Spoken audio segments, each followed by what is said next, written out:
Você sabia que o Homem-Aranha, o herói mais amado do mundo, quase foi cancelado antes mesmo de existir? E que o alter ego do Deus do Trovão é um médico mortal? Pois então prepare-se para conhecer a trajetória do contador de histórias extraordinário por trás desses tão amados super-heróis da cultura pop mundial. A gente vai explorar curiosidades, criações icônicas e o impacto imensurável que Stan Lee teve no cinema, na TV e nos corações de milhões de fãs.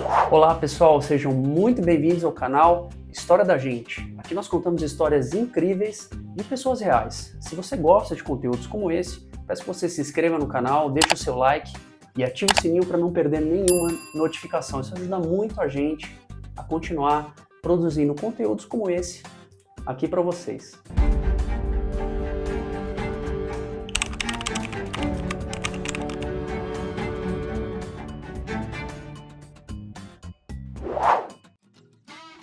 As origens de um contador de história, Stanley Martin Lieber, que mais tarde seria conhecido como Stan Lee, nasceu em 28 de dezembro de 1922 em um pequeno apartamento em Manhattan, em Nova York. Filho de imigrantes romenos, a sua infância foi marcada por desafios financeiros, criatividade precoce e um amor pela narrativa que moldaria a sua vida. Os pais de Stan Lee, Celia e Jack Lieber, eram judeus imigrantes da Romênia, que haviam se mudado para os Estados Unidos em busca de uma vida melhor. Jack era alfaiate, mas com a chegada da Grande Depressão, o trabalho tornou-se escasso e a família passou por momentos difíceis.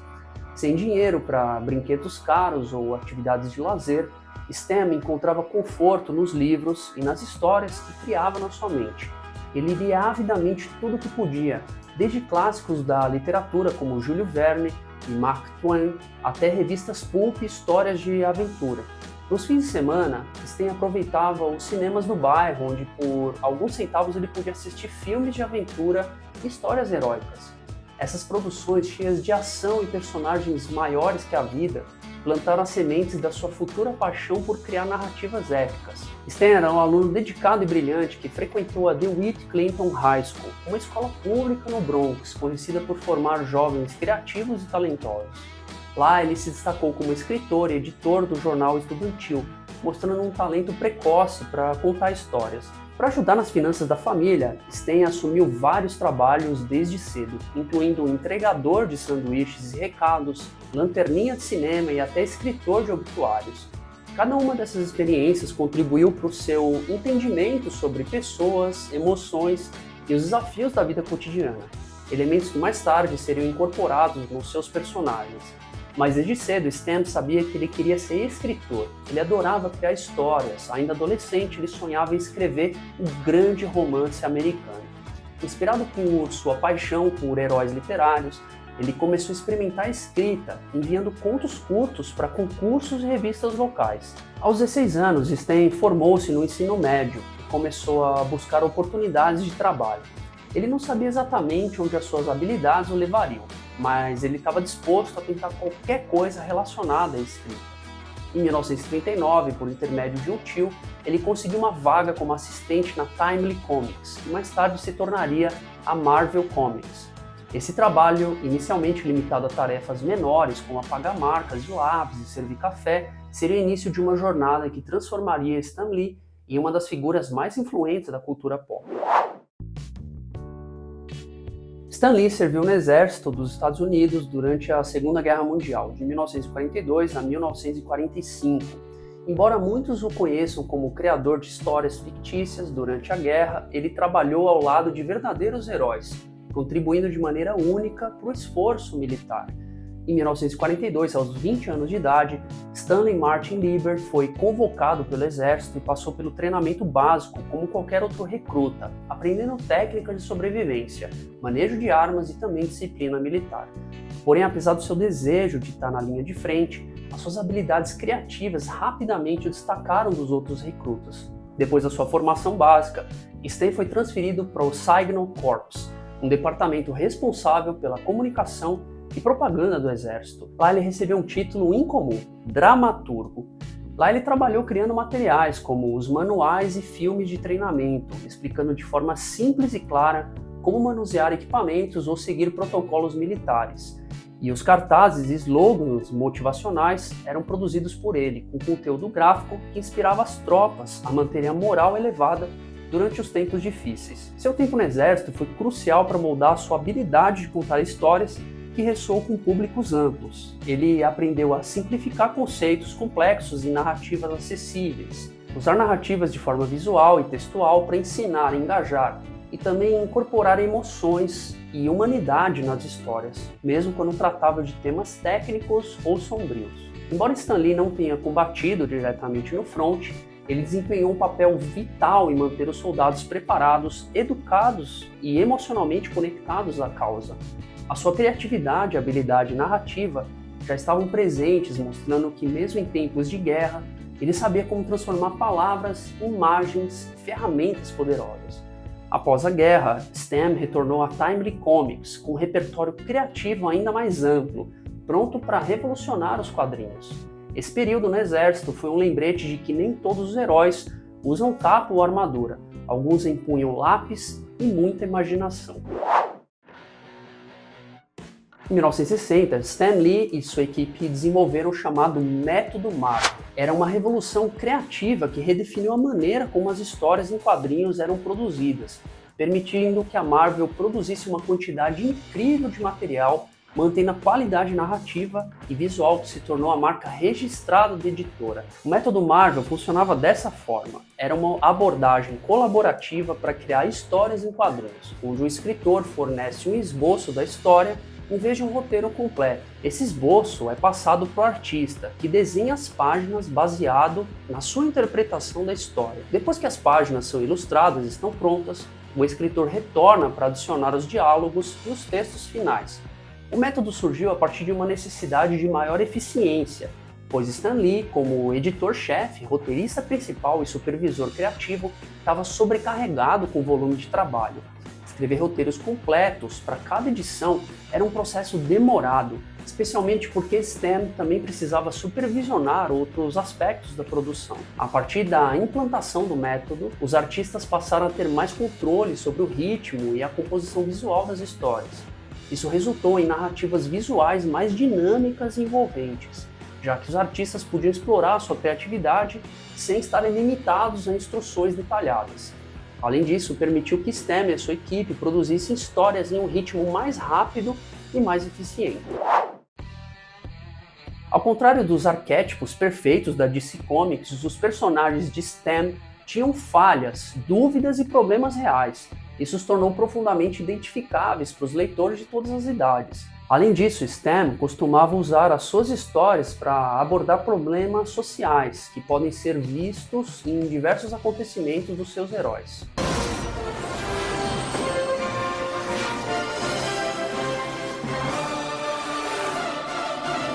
No final dos anos 50, a DC Comics tinha lançado a Liga da Justiça da América, e por isso o editor da Marvel pediu a Stan que criasse algo semelhante para competir. Stan, cansado de criar histórias padrão de super-heróis, estava prestes a abandonar a indústria, até que a sua esposa o incentivou a escrever uma história como ele realmente queria, sem se preocupar em seguir fórmulas. Junto com o artista Jack Kirby, Stan criou um Quarteto Fantástico, um grupo de heróis que era mais do que uma equipe.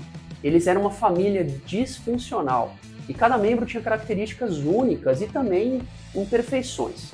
O Senhor Fantástico era um gênio científico, mas muitas vezes distante emocionalmente. A Mulher Invisível seria a personagem forte e maternal, que enfrentava o machismo na época. O Tocha Humana era um jovem impulsivo e arrogante. E o Coisa seria um monstro com um coração de ouro, preso em um corpo que odiava. O Quarteto Fantástico foi um sucesso imediato, marcando o início de uma nova era para Marvel. Eles não eram heróis perfeitos, discutiam, cometiam erros e lidavam com dilemas morais. Essa abordagem inovadora conquistou leitores adolescentes e adultos no mundo inteiro. A inspiração para Homem-Aranha surgiu de um momento aparentemente banal. Stan estava observando uma mosca andando pela parede da sua casa. Isso levou a imaginar como seria um personagem com habilidades semelhantes às de um inseto. Inicialmente ele queria chamá-lo de Insect-Man, ou Homem-Inseto, ou Fly-Man, Homem-Mosca, mas ele achou que Spider-Man, Homem-Aranha, soava mais misterioso e memorável. Porém, quando Stan apresentou a ideia para o editor da Marvel, Martin Goodman, ele foi completamente rejeitado. Goodman acreditava que ninguém se interessaria por um adolescente como protagonista, muito menos por um personagem com o nome Aranha, uma criatura que muitas pessoas temiam e desprezavam. Stan, no entanto, estava determinado. Ele encontrou uma oportunidade quando soube que a revista Amazing Fantasy seria descontinuada. Pensando que não tinha nada a perder, ele incluiu o Homem-Aranha na última edição da revista publicada em agosto de 1962. Para sua surpresa e também do editor, as vendas foram fenomenais e o sucesso imediato transformou o Homem-Aranha em um dos heróis mais amados de todos os tempos. Peter Parker, o alter ego do Homem-Aranha, era um adolescente comum, nerd, tímido e cheio de problemas pessoais. Ele lidava com bullying, dificuldades financeiras e a perda de um ente querido. A frase, com grandes poderes, vem grandes responsabilidades, foi escrita por Stan e tornou-se um lema universal. Ela encapsulava a essência de um herói imperfeito que lutava por equilibrar os seus deveres como super-herói com a sua vida pessoal. Em uma das edições do Homem-Aranha, nos anos 70, Stan confrontou diretamente o uso de drogas, mesmo que violasse o código de autorregulamentação dos quadrinhos, pois era o que acreditava ser o certo e gostaria de incentivar os seus jovens fãs a seguir esse caminho. Stan descreveu o Hulk como uma combinação de dois ícones literários, o monstro de Frankenstein, que buscava a humanidade, e o Dr. Jekyll e Mr. Hyde, que representava o conflito entre o bem e o mal dentro de uma mesma pessoa. Ele também foi inspirado pela corrida armamentista da Guerra Fria e o medo das consequências da radiação nuclear. O Hulk era em muitos aspectos um reflexo das ansiedades da época. Foi publicado pela primeira vez em 1962, porém inicialmente as vendas foram fracas e a série foi cancelada logo após 6 edições. No entanto, o personagem começou a aparecer em outras histórias da Marvel. Gradualmente ganhou popularidade como uma figura trágica e também incompreendida. Bruce Banner, o alter ego do Hulk, era um cientista brilhante, mas emocionalmente reprimido, que enfrentava as consequências de seu próprio experimento fracassado. O Hulk era tanto herói quanto uma ameaça, tornando-se um personagem profundamente ambíguo e também humano. Stan Lee queria criar um herói que fosse tão poderoso quanto o Hulk. Sua solução? Fazer de seu novo personagem um deus inspirado na mitologia nórdica. Para tornar Thor acessível, Stan criou o alter ego humano Donald Blake, um médico mortal com deficiência física que descobria ser a reencarnação do deus nórdico. Isso adicionava um toque de vulnerabilidade ao personagem. A arte de Jack Kirby trouxe à vida os vastos mundos de Asgard, dando ao público um vislumbre de mitos e lendas adaptados ao universo dos quadrinhos. Em 63, Stan queria criar um grupo de heróis que fossem diferentes desde o nascimento. Assim, ele teve a ideia de mutantes, indivíduos que nasceram com poderes especiais devido a variações genéticas. Os X-Men eram uma metáfora direta para as lutas pelos direitos civis nos anos 60. A discriminação que os mutantes enfrentavam refletiam as injustiças vividas por minorias raciais e outras comunidades marginalizadas.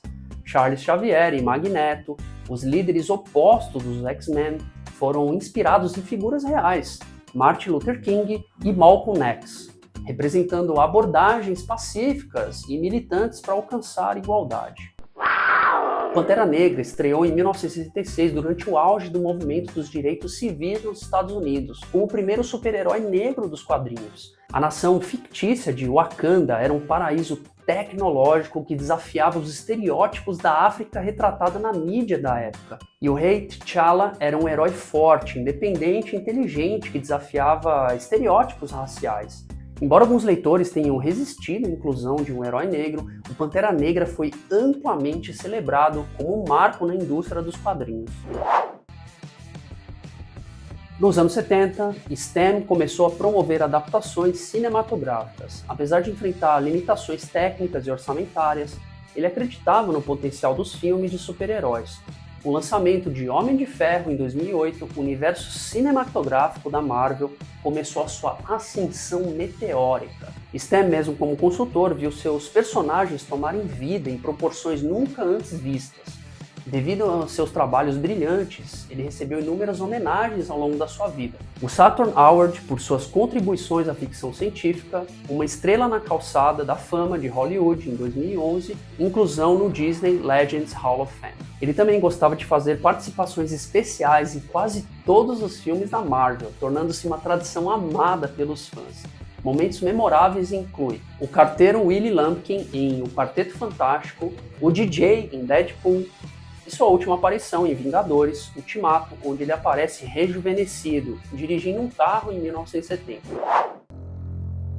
Stan Lee transformou os quadrinhos de um nicho infantil para uma forma de arte universal, explorando temas profundos e relevantes. Seus personagens e histórias continuam a inspirar milhões, mostrando que até as pessoas mais comuns podem ser heróis. Mesmo após a sua morte em 2018, o legado de Stan continua vivo através dos filmes, quadrinhos e fãs que ele inspirou. Como ele mesmo dizia, meu lema é Excelsior. Essa é uma palavra antiga que significa para cima e para frente, para maior glória. E assim, Stan Lee não apenas criou super-heróis, mas também inspirou gerações a acreditarem que o herói está dentro de todos nós. O que faz de uma pessoa um herói? Não é um superpoder, mas a coragem de fazer a coisa certa, mesmo quando é difícil. E essa foi a maior lição que Stan Lee nos deixou. Excelsior! Até a próxima!